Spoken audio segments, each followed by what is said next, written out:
constructed from.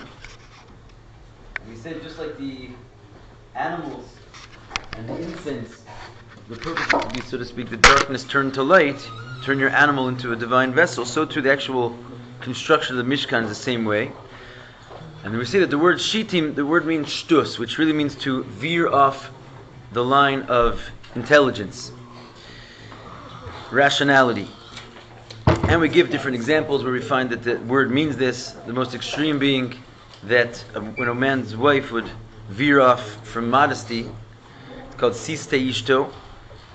It's called same root of the same word. And we said, what is this shtus? It's a spirit of folly. It's a spirit of klippa. And we called it like a fog, which comes in and just confounds the rationality of a person. Because we said, how can a person ever really come to sin? It's totally irrational.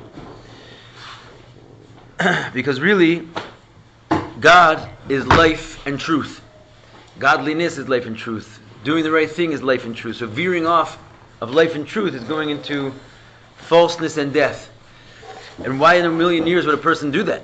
It doesn't make sense. Not a choice you would normally make. So he said the reason you do that is because you don't feel that that's what you're doing.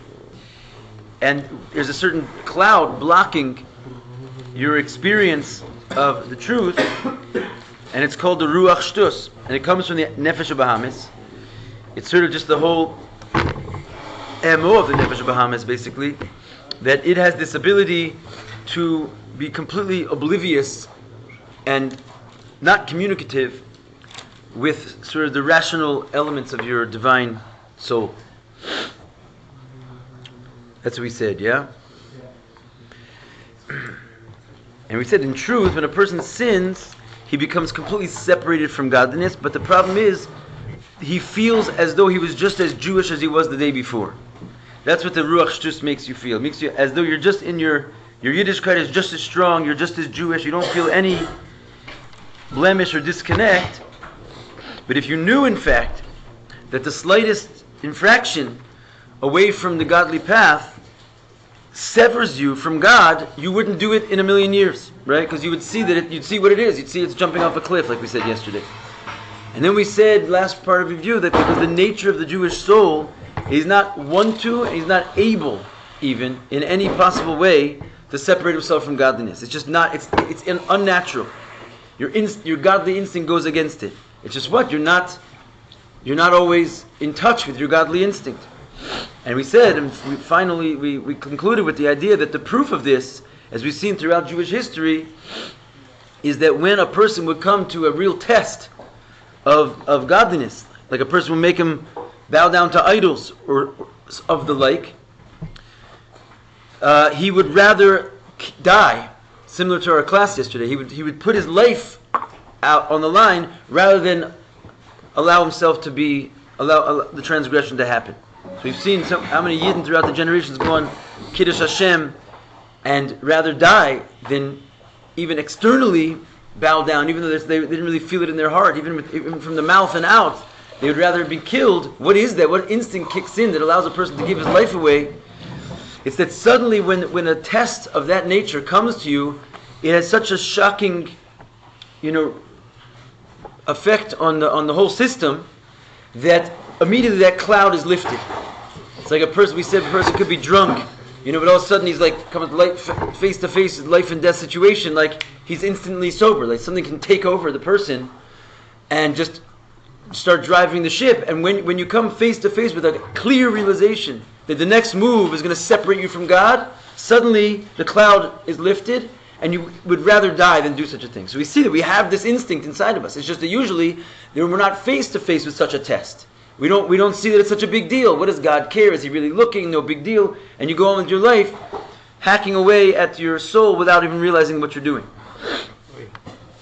You like that visual? Visual. Okay. So let's go in 4 lines down, or 3 lines down at the end of the line, page 115. 3 words in. Da'az iyav shalitos.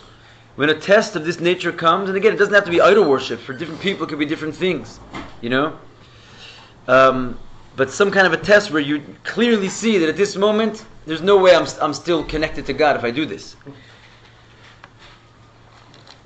So where it's impossible to fool yourself, and to think 4 lines down that you're not being disconnected from godliness at this moment, then at such a state, how are you? He would throw his life against this effort if he had to. And he would take upon himself torture. And he would give his life to sanctify Hashem's name. Every simple Jew. And we actually see this quite with our senses. Even with the levels of Jews that are very low, sort of the low of the low, even Poshe Yisrael, even like wanton sinners, that we've seen throughout the ages. You don't have to be particularly of the righteous order, that when you come in front of this type of test, even the simplest, even sinning Jews, they'll stand up in the front of the line and give their lives. You find it basically on a daily basis, frankly, in this country, in these days. What means menuchash? You know, people are just dying for the Jewish cause, chas v'chalila, all the time. Right? We have an army, and these are not exactly the rabbis going out to battle, right? People who are not even keeping Shabbos when it comes down to pashit. Anyway, whatever it is, say it again. Menuchash, mamish. Menuchash means like sense with your senses. I'll ask a question. So let's say in Spain, like Inquisition. Yeah. Someone had families, and they just pretended, they went along with the other guys, right? They didn't. Yeah. So, are they going to be any less of, though they're doing it not out of their heart, but they're doing it to say whatever, they didn't go all the way, are they any less than deep Judaism? No, I mean, look, there's we talked about it yesterday, actually. It's interesting, it's connected with our class yesterday, but there's this famous letter from the Rambam, who Rambam pleaded with the Jews to stop giving their lives and allow themselves to be converted to Islam. This is the Islam, but not spread, not Christianity. Okay, true, to Islam, because it's not idol worshipping, right? Because they don't have to kill themselves for such a situation, right? So in other words, it depends on what the situation is, as far as like if the rabbis say, you have to have Moser Nefesh and die on Kedusha Hashem for this, or if you don't, then you shouldn't. But what I'm just trying to say is that, like in other words, if a person sins in general, if the Torah tells you at this moment that you have to die for the cause, even that might not be sufficient enough for some Jews to realize that they have to die for the cause. In other words, each person. And why another person might be eating a piece of treif, all I'm saying is that there is a test in someone's life that they can't fool themselves into thinking that they're just as Jewish as they were yesterday if they go forward with this action. It could be that converting to Christianity, they did it and they felt like I'm just as Jewish as I was yesterday. Not every test is the same for every person. So in other words, are they judged? Of course, a person that doesn't follow the Torah is judged, whatever, in heaven. That's not our business. So I'm saying we're not here to judge a person whether or not. But those same Yidden, who converted to Christianity because they thought it wasn't going to really hurt themselves or whatever, there would be something in their life that could come up that they would never do it. In other words, some test which they would give their life. It would happen even for them because whatever they felt with the circumstances, what's going on, there's no way that God wants me to give up my life right now, and therefore. Maybe they weren't supposed to give up their life. I don't know exactly the circumstances of every situation. But he's just talking on the nature of the godly soul. That when you get to it, it's unable to do anything else but serve God. It doesn't. It's an instinct. It doesn't have any other choice to make.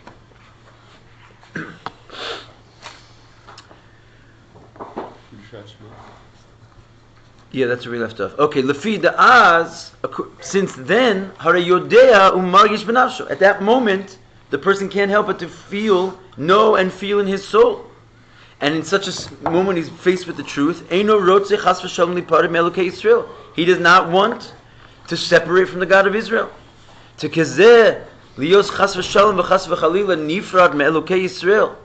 This situation, to be, God forbid, separated from the God of Israel, it's simply not within the ability of any Jewish person. Aval b'shari devarim. But that's sort of when he realizes that he's going to be disconnected from God. So the obvious one is some like idol worship or some dramatic thing where he says that there's no way I can go on with this action and still be Jewish. But with other, what's that? What happened with the one that actually want to convert? I mean, to Christianity, like after the Holocaust or the meeting of the name. No, what I'm trying to say is for sure they don't think that that's separating them from Judaism. In their mind, they've convinced themselves that God wants them to do that. Jad people, or like the Germans that hated like to be Jewish after the Holocaust. Yeah, or the exactly. They said they. In other words, I'm not saying that we started off this conversation by saying we're walking around with this giant fog of called ruach shtus, right? Okay. Normally, that thing is fogging up all your clear decisions, and that's why a person is able to sin. We're just saying certain things, and it's different for every person, right? He's giving like an obvious example of bow down to an idol, but that might not do it for someone. In the Greek times, you know, that was the in thing. Let's bow down to idols. I mean, it's not the same for every person, but it's something where they come face to face with the fact that they say, I am no longer connected with the God of Israel. And again, your example of converting to Christianity, I guarantee you, these Jews who converted to Christianity, they weren't converting to Christianity because they were abandoning the God of Israel. Right. They were converting to Christianity because they thought they were the real Jews. Right. You know, this is what a Jew really, I'm going to be an example. This is what a Jew should do.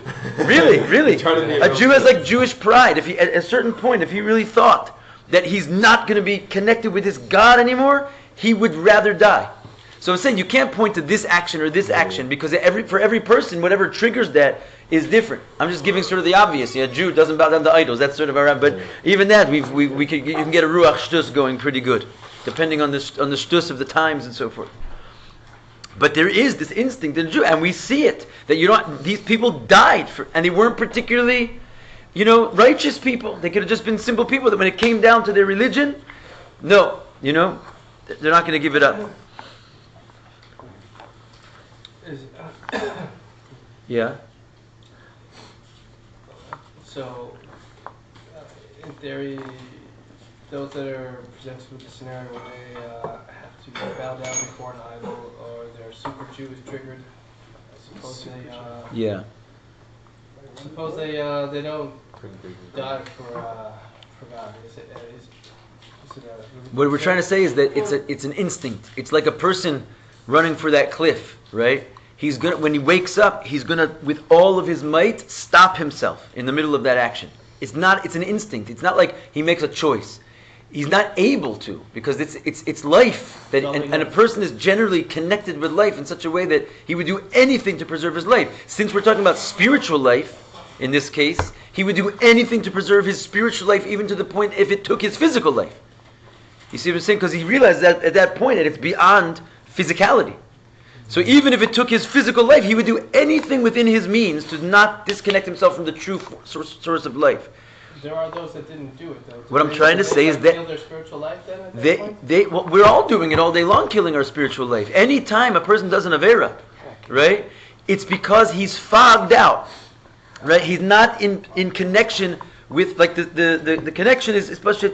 It's wet. There's water in the electricity box. There's no connection being felt because the animal soul has this strange power to present its fog and make you unclear about what your godly soul's message is to you. So your body does not respond to your true godly instinct. But in certain times of super Jew coming out, and again, it's different for every person, then the fog disappears instantaneously and you're face to face with your truth. You will do anything to preserve that. I only ask because when I was younger, before my Shuba, I was here and I was there. I was, in different. Anytime you were here, the fog was not there. Anytime you were there, the fog was there.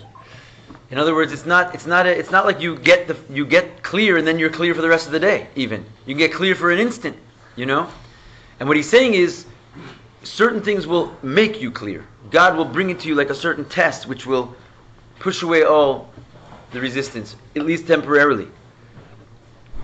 And the point he's making is just that if you look down deep enough, you can see that a Jew has a nature of that's his life. Just like your animal soul, its nature is to preserve its physical life, and it would do anything to preserve its physical life. It's essentially selfish in that way. So too, the godly soul would do anything to preserve its life. And it's also selfish. It would kill your body if it had to. Right? It's not going to disconnect from life. can you soften them?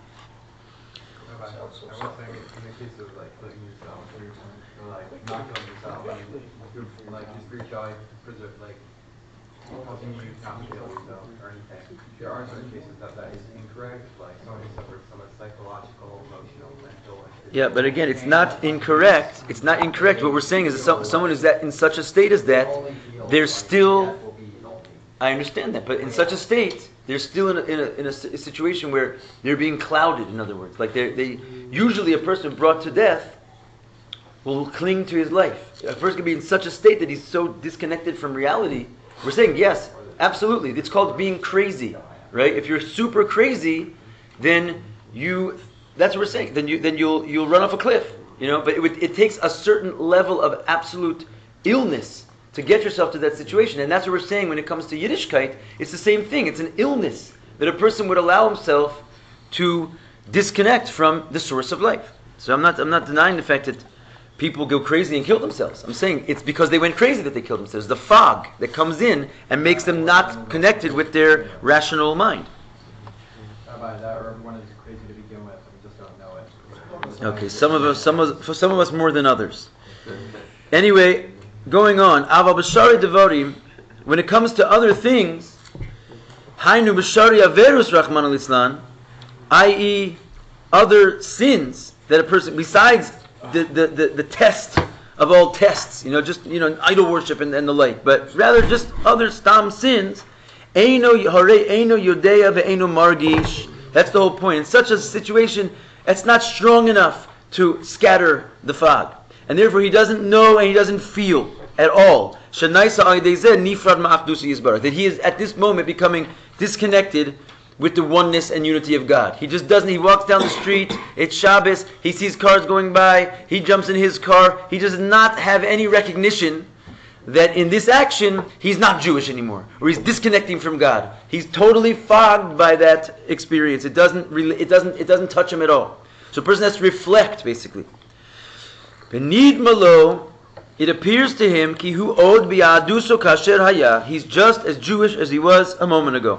And on the contrary, he'll come up with rationalities. The whole Reconstructionist movement is on my side. There's rabbis that believe this. It's a whole work of justification. It all comes from the spirit of folly of the dark side. That's what the dark side does. It just makes you insensitive. It covers over the light and the revelation so that you don't feel it. Perush, again, I think the best example we gave is the UN. You're standing there pleading your case, and we're a democracy, and we're the ones that are bringing the values of this organization to the world in a very dangerous neighborhood, and the people get up next to them, they just don't feel it, right? It's like they're not communicating with that message. They're just blocking out that message, and then they can bring their own rationality. Oh, they have their rationality, right? They can bring all kinds of reasons, and you did this, and you did this, and you did this, but it's all under the premise that you're not even communicating with the light and the truth which is being said here. Let me first fog that, do whatever I want, and then I'll build a beautiful palace of intellectual justification that goes along with it, BDS, right? So it's all based on the premise of a fog.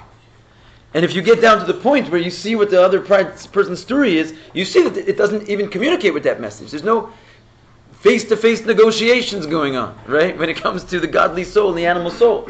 He just closed his ears to everything the godly soul is saying, and then he can go on his way and start making his arguments and conversations. But shouldn't godly soul be louder? That's a great question. In other words, why did God make it like this? Right? That he made it so that the godly soul can be snuffed out and deafened by the animal soul. And that is a really... Huh? Yeah, he made it like that on purpose. He gave a certain power to the klippas, that they have this ability to surround and block out the godliness, so that it comes with a certain... That's really why the godly soul was sent into this world to begin with. In order to overcome the klippas, you have to pull out a certain determination inside of your godly soul that it never had to access before it came into this realm of klippas. And it was for that very determination itself to access that deeper level that it was given this test, and the enemy was given strength to subdue it. You understand? So it's we said it's like the So like, how's it more powerful? Like, What's that? It's like the mashal of the Zona in the Zohar we just had in Tanya, right? What's the mashal of the Zona? That the king hires a harlot to tempt his son, right?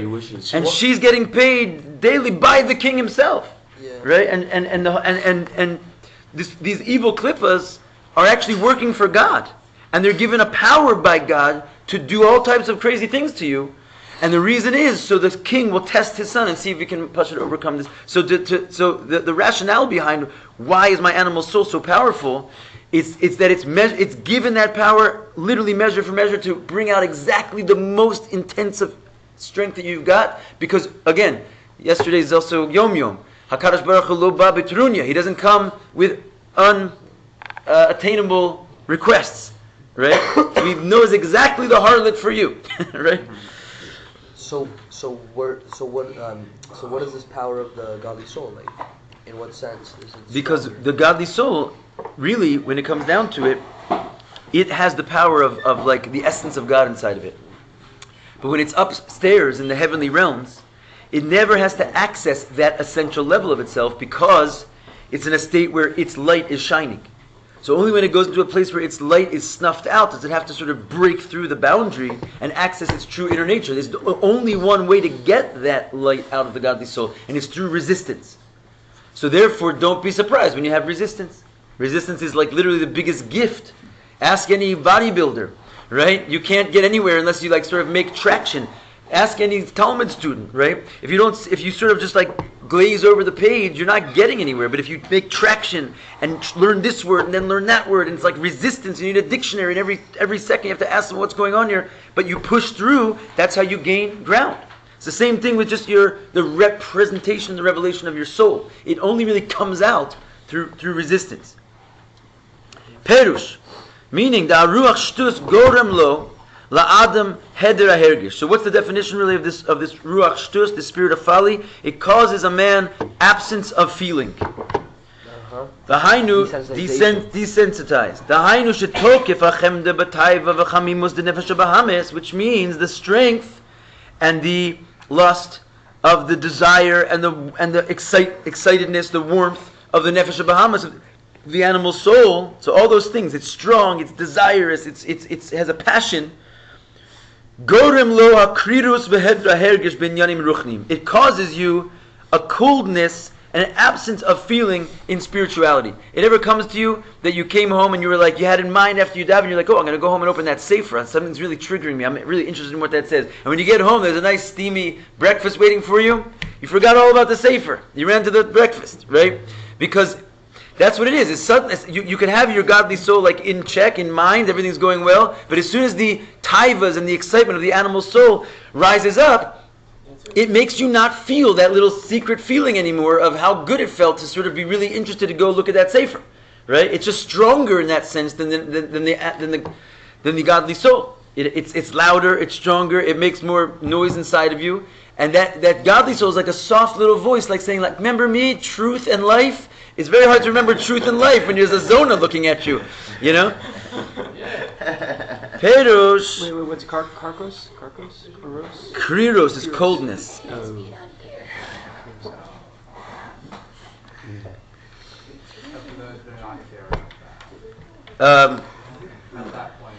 Perush the zu gebun kite. Yeah. And zu kacht kite in inyani chemde v'taiva v'raticha. In other words, your connection, your iskashrus, and your excitement in all of your taivas, right? In your sports games, whatever it is. It's we all got them. But the idea is that you have certain passions for gashmistika things, and you're like, whatever, it's no big deal. You know what I'm saying? But you have to realize in that moment you probably just disconnected yourself from God. It sounds harsh, but at that moment, that for example, there's just a mitzvah of learning Torah continuously. Whenever you have a free moment, you're supposed to be not like necessarily checking the news, but checking the Rashi. You know what I'm saying? And bittul Torah, it says a person is not freed from the sin of bittul Torah any day, right? What gets you to have this thing of bittul Torah? As you just get all caught up in something else, right? Because, and again, we're not tzaddikim, we're not even beinanim. So let's just be honest with each other here. The idea is that you have a fog that's clouding the reality of the truthful being of what was supposed to be going on over here. And what is that fog? Really, when it comes down to it, it's passion for this world. And so when it's happening, you think, of course you think you're just as Jewish. A person's, if you realize what's going on, that at this moment you're not being a Beinoni, and you're for sure not being a tzaddik, you would get control of yourself and you'd look like mamash, a holy man, you know? But you say, what's the big deal? I'm just as Jewish as I was yesterday. This doesn't really affect me, right? Because it's a fog. That is not true. It's irrational what you're saying, and you know it's irrational, but you do it because your animal soul quiets the voice of rationality. He votes against you in the UN. You said God doesn't give us a dragon too large that we can't defeat, yeah? Right, which means every time you're going to go look at the sports game, you have the ability to overcome it. Every single time. And you know that. That's the thing. You would be able to die for God. That's what he's trying to say. He's trying to lay out a little kal v'chomer over here. How much more so? You have a power in you which is so strong that if it would be revealed at the right time, you would literally give your life. For sure you have the power to turn off the TV. It's like, it's not even close, right? He's trying to show you what you really got inside, that a Jew would literally give his life for God. How much more so you're empowered to overcome other averas. It's just the difference is, when it comes to other averas, you don't get such a clear vision of your true self. The cloud does not go away. But that's why it requires reflection. If you reflect, wait a second, I would literally do anything for God, and this is nothing, I'm in there. And you could put the cloud away. You have any time you want, you could put the cloud away. It's just you have to work hard at that moment. So okay, I will bear that in mind.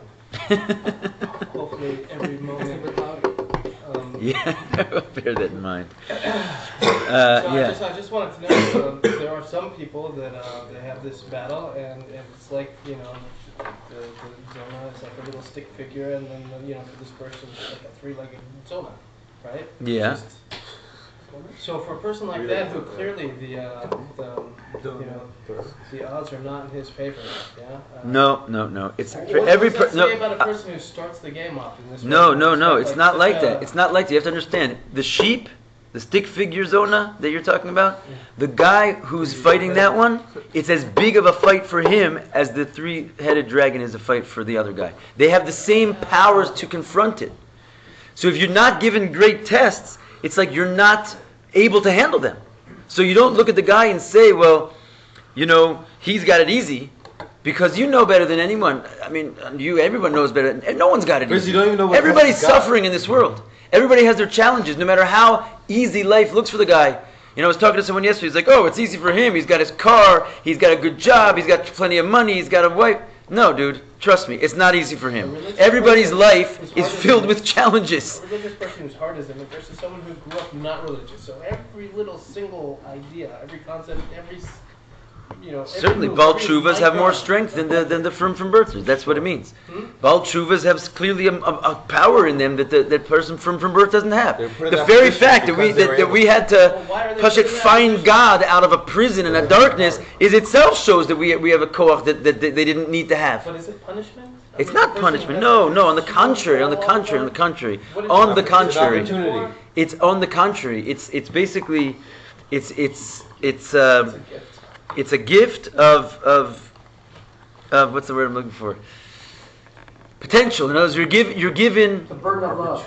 You're given opportunity. That's exactly what it is. It's an opportunity. You're given a certain special opportunity. You look to a guy, right, and you say, "Here's your inheritance, my dear son," and it's a beautiful 3-story house. And you say, "Here's your inheritance, my son. It's a hill. It's a mountain." You say, "What did I get?" He said, "But if you dig into this mountain, you're going to find gold. You're going to be the richest man in the world."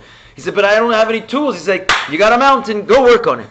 You know what I mean? So the thing is, who's given a better gift? You've been given tremendous potential. It's hard. So you got powers to do it. He wouldn't give that to the other son. He doesn't even know how to find a screwdriver. Right? All right. Anyway, going on. So this is your passion for the world. Oh, is that Yiddish, by the way? Yeah, a little Yiddish in there.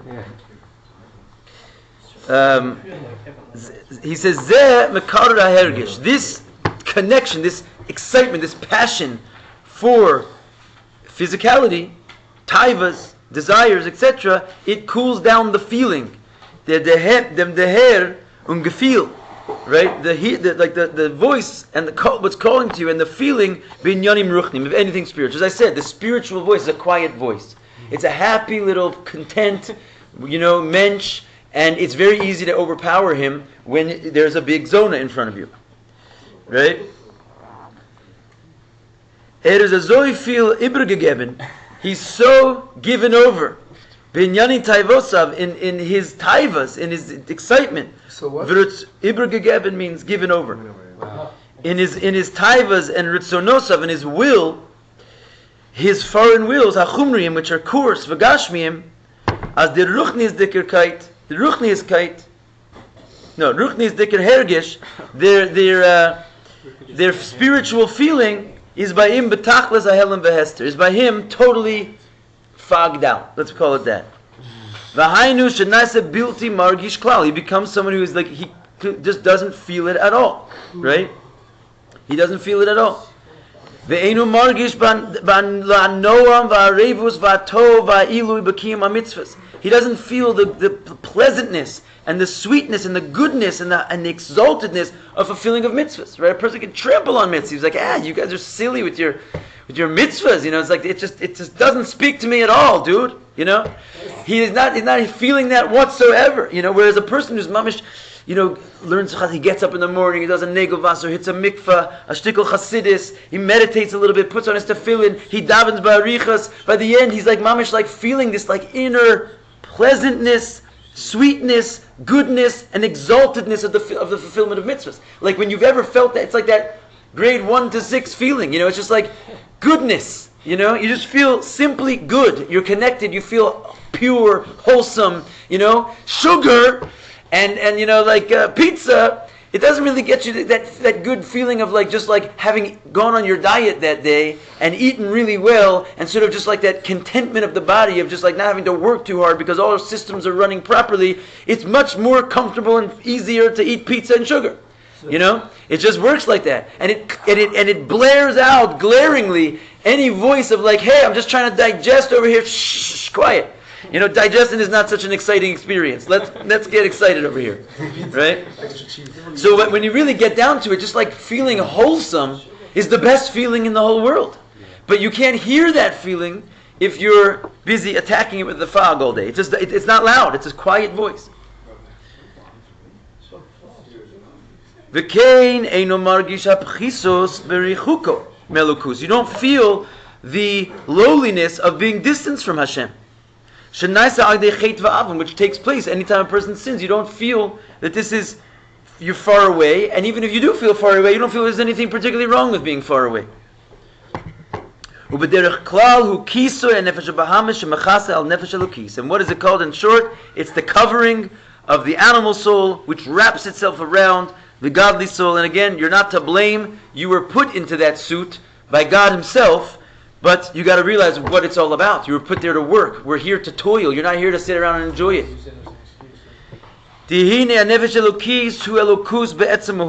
When it comes down to it, the godly soul is godliness in its very essential existence. That's what we were saying before. It's not within the choice of the godly soul to have to give its life if need be. It is a piece of God. Just like God wants you to do it, right? He wants you to do the godly thing. Your Nefesh Elokis wants you to do it because it's one with God. It's not like it has to make a decision, I'm going to do a godly thing today. It's a piece of God. That's the beauty of a Yiddish neshama. It's God inside of you. So whatever He wants is what you want on that level. You don't have to decide that. Yeah. What makes him do the right choice? It's instinctual. That's what I'm trying to say. What makes God do the right choice? Right? God is yes, God is perfect. Guess what? There's a piece of God inside of you. God. He's inside of you. He's perfect. He knows exactly what He wants. What's the difference? Example, like this day he made this avera, and the other day he had the same avera, but he didn't do it. How much is the spirit of folly able to fog him or not? Right? Every day. It's the same fog, no? Well, first of all, every time you come in contact with it, in other words, it depends on how much you work. In other words, how much it's like sort of striving. What's chassidus? It's how much chassidus you learn, but how much you're striving. In other words, I guess what I'm trying to say is that God Himself has sort of different levels. You know, you bring up a great point. I got your question. I like it. Let's put it like this. You know, it says in a certain place that kasha kakriyas yamsuf. There's certain things in the Torah which are called as hard as splitting the sea. Yeah. But one of them is like finding your zivug and so forth. Really, it comes to your second wife, not your first wife. But anyway, why is it? Well, yeah, sure. Why is it called hard as splitting the sea? What's hard for God, right? You listening? I'm answering. Trying to answer your question. What's hard for God? Why should anything be hard as splitting the sea? Why is it splitting the sea harder than creating the world every second? You know, what it is it? So the answer is that he's going against his nature. That's what's hard. In other words, it's not so much as it's hard for God to do that, but it's called hard, what we call something hard for God, because he's busy making the nature of water to exist. And at the same time he's making that nature, he's separating the water and making it stand up like a wall. It's constant, in a state of constantly going against the existence that he himself has made for it. It's right? nature, not his nature, though, right? Against Well, the nature that he gave it, right? So while he's busy, while he now all the rest of the water, you know, water in general still has the nature of flowing, and he doesn't want to change that. Like, you know, he's not going to make it that all water stands like a wall for the rest of eternity. So he still has in his mind that he's making water flow, and at the same time, when that's like happening by him, he's making a situation where he's going against, so to speak, his own nature that he's chosen for himself, and making it stand like a wall. Now that's why it's called hard. So to your question, why is it sometimes harder or easier for the godly soul to meet its challenge? Because it's overcoming its nature. And what is its nature? Its nature is to be like a quiet, still, mellow voice, and sort of like the good guys finish last. He's going to have to like rise up and be like, hey, you big behemoth, you bully, because he's going to have to go against his nature. And it's hard for him to bring out that koach inside of him. There is a choice, and God, and I said, well, it's God, right? That's your question. It's God, because God also has these two natures. There's God as He is, and sort of so to speak, the Seder Hishtalshalus. There's the worlds, Tzilus, Bri, they're all godly, but they more or less go in a natural, orderly, normal way that Hashem is sort of just like godliness under control. But there's a God which breaks all boundaries.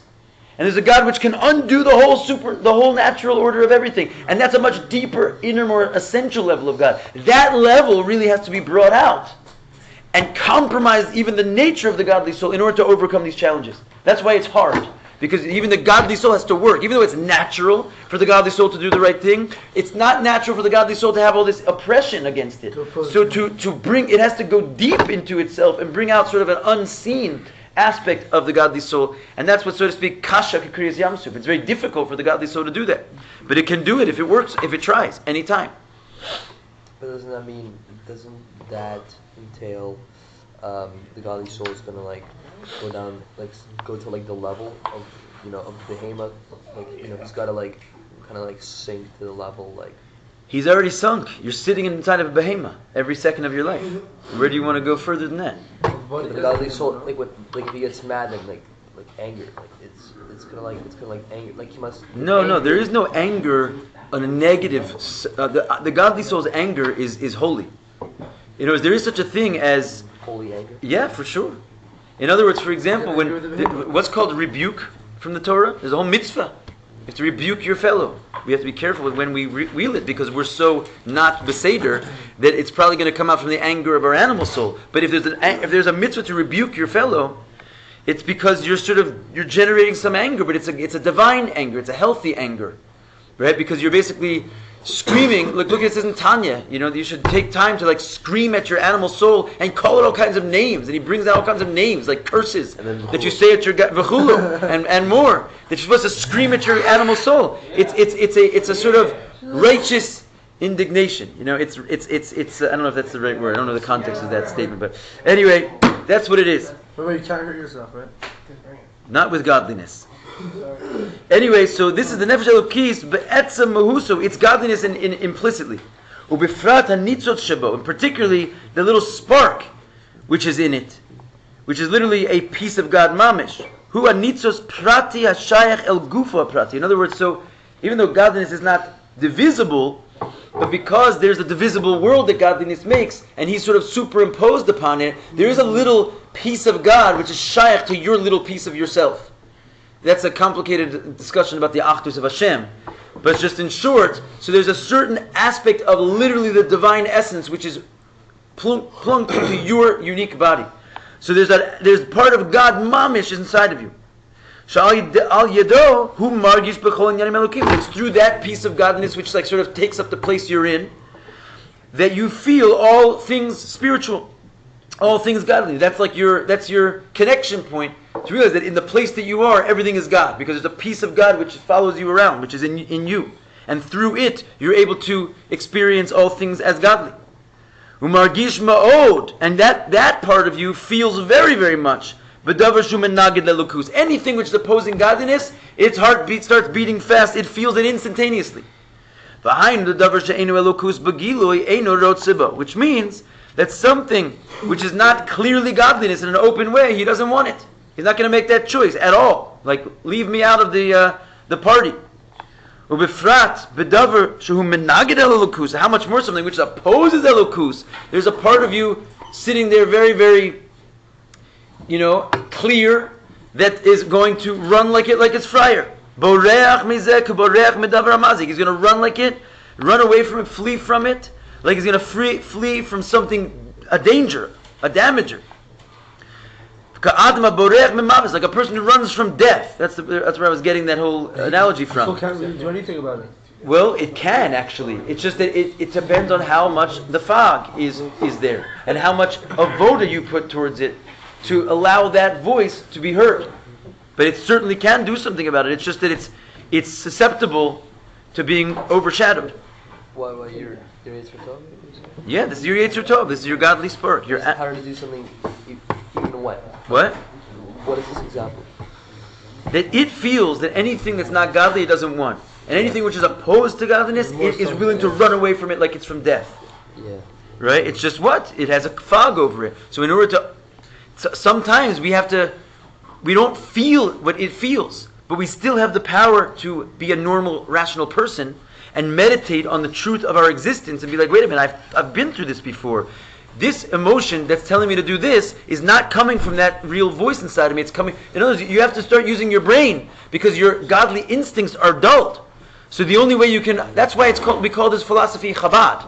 Because at the end of the day, you're not always feeling your instinct of godliness, and you have to think about your decisions very clearly and weigh it against the truth of your real situation. That takes a little bit more, concentration and discipline and avoda. That's the hard part. Because your mind, it's like trying to train a wild beast. You're like one man sort of up against this crazy lion. You can tame him, but it's hard because he's very powerful. Your instinct is to be like, you know what? You go, Mr. Lion. I'll see you in a few minutes. Like, I'll talk to you later, because that's a tremendous avoda to suddenly take your mind, a weaker being, a man, and try to train a wild animal. He can, because there's a power of a man over the beast. But it's not that he's stronger than him. It's that he's like more sophisticated than him. He has to use cunning, right? And that's hard. It's hard to bring yourself to the table. Would it be a good exercise to go and train a lion and then come back? We'll talk about that after class, Moshe. What kind of lion are we talking about? It'll give you like a sense of confidence. You need a That's what whip yeshiva and a is. steak. That's what yeshiva is. Train a lion is We called should get a lion here, YTD. just, how like whip. 1 hour a day of like taming the A lion. whip and a dead. Fighting with the lion. You're part of the Jews, Elaine. Survival of the fittest. All right, so going on. He runs from it like it's the opposite of life. The baru lo la nefesh elokis. It's clear to the godly soul. The misa ruchnis Rachmana litzlan. Who kasha Yosef, line starts mamavis. The misa ruchnis Rachmana litzlan. Who kasha Yosef misa gashmis chas v'shalom. It's very, very clear to the godly soul, clear as day, that spiritual death, God forbid, is much, much more severe and worse than physical death. Right? In other words, because you're cutting yourself off eternally from the God, and the other one, you're sacrificing something temporary, like your body. And even though our body is like, hello, I'm the body, I don't really agree with you, but the godly soul sees things totally different. He sees things from an eternal perspective. So for him, it's clear as day. Like the famous story of the Frierdiker Rebbe when he was being interrogated inside the communist prison. And they were like, all right, we got something that knows how to make people talk. And they pulled out a revolver. And they pointed it at him. And the Frierdiker Rebbe was facing death. And he says, that little toy you have there, it works for people who believe in many gods and one world. But I believe in many worlds and one God. That toy doesn't work on me. Mamish, can you imagine the Pashut communist Russians pointing a gun at your head and you're saying that to them? Because he's the godly soul. And by the godly soul, it's clear as day that spiritual death is much, much worse and more severe than physical death. You can stare death in the face and it doesn't daunt him for a second. That's what a yid is, really. That's what a real yid is. Because he's not daunted by anything. He's with God. God's going to be here as soon as you take this body away from me. It's taking on one pair of clothes and putting on another one. And the fact is, because of that, he can totally negate not only his own Nefesh Bahamas, but the Nefesh Bahamas of the entire communism. And as the Rebbe stated, it was because of moments like that the whole communism fell. And the whole Russian Jews got out of there and everything because of the Frierdiker Rebbe's put them down in their place. He said, by the way, here's God. You have no power over us. Let my people go. Then with the Tsar and the Cantonist. Sure. All the stories.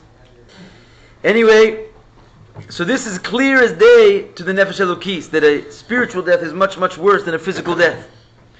Its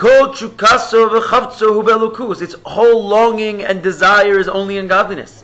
And once it's godly, it also has a job. What does it want to do? It wants to make vessels to hold its lay. So it's running around doing mitzvahs, doing good deeds, building shuls, helping people. It wants to express itself, and the way it expresses itself is making godly vessels. The whole coarseness and corporality and arrogance and sort of the existence of the animal soul, it covers over, hides the feeling, that simple good feeling of the godly soul. Who, as the Geschmack von Welt, putting it in simple Yiddish words that everyone can understand, the Geschmack, the tastiness of the world. And the word world is the same as helam, it means concealment. The tastiness of the concealed parts of the pizza and the sugar is mechasu master, covers over oiftem hergesh eloki. It just simply covers over the small, still voice of the godly soul. And guess what? I hate to tell us, but this is the exact opposite intention of the entire creation of all of existence. You were put into this life to champion this the poor godly soul, right? It's a perfect entity, it's totally divine. And it's like, man, I've got a special mission for you. I'll give you another story. This is the story. We got 2 more minutes. Rabbi Goldberg told the story. It was the news. It was a news story, right? It's a real story. It was after the war in '73, I think, or maybe I forget exactly which war it was. Yeah, no, the 67 war, right? 67 war was awesome for us. We took the whole Sinai Peninsula in that war. Mamish, we just totally took the place over. It was amazing, miracles. And all of a sudden we had the Sinai Peninsula. We made very good friends with the Americans because there's oil in the Sinai Peninsula, right? So they sent a huge troop of American soldiers to go protect the Israelis, in the Sinai. Mamish, it's ridiculous. You can read them like a book.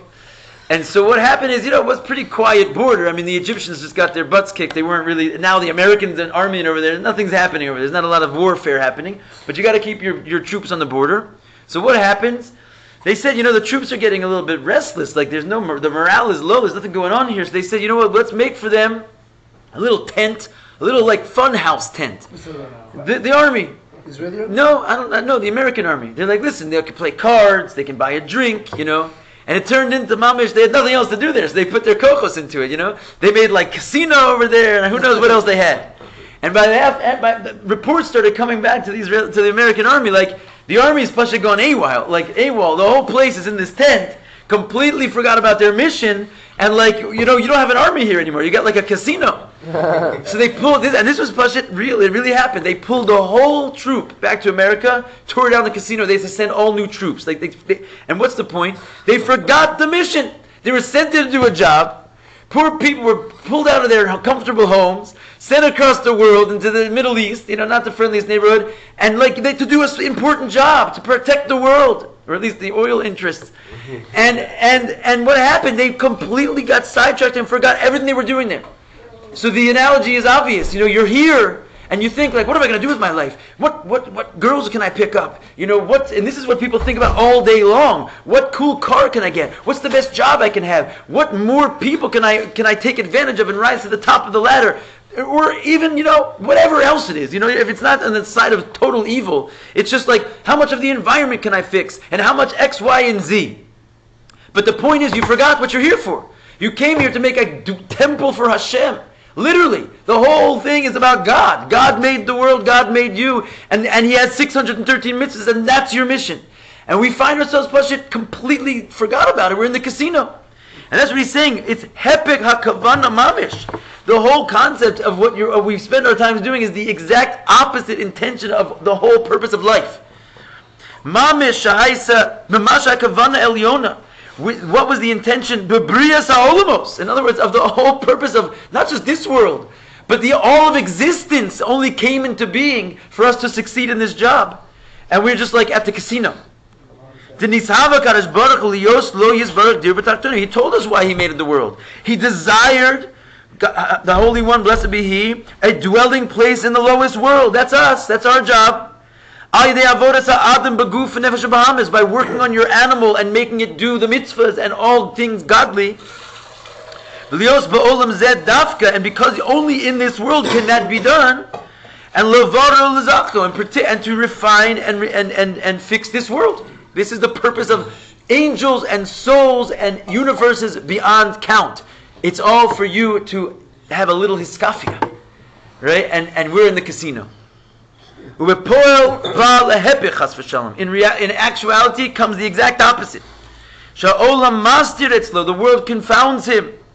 Al or ha'emes, the light of truth. Becomes thick and physical. Kol kach, so much. That it gets lost by him any sensation of that feeling of his godly soul, hanikra feeling, what we call feeling, anything spiritual. It all comes because of the cloud of the Nefesh Bahamis. The guy gets himself fixed and rooted inside of all types of physical concerns. I have to have a job. I got to go to college. Okay, you know, you have to do a lot of things, but the main thing you have to do is be in the job and not in the casino. So if you want to be in college, so you'll be a shliach, you'll be a mamash, a GI Jew, you know, in everyone who sees it. So if you want to be in that environment, kosher, do it. Yeah, it's the greatest job in the world. You can really make a dir b'tachtonim. You're in the tachtonim, mamish. But don't think that you're there in order to get attached to and connected to these types of things. This is not the purpose of your life. Your life actually has a real meaning, not just the one you assign to it. This is the whole purpose of the animal soul. And in these things, these physical things, he rushes after and he thinks about and he speaks about with an excitement and a feeling. With the greatest feeling of pleasure.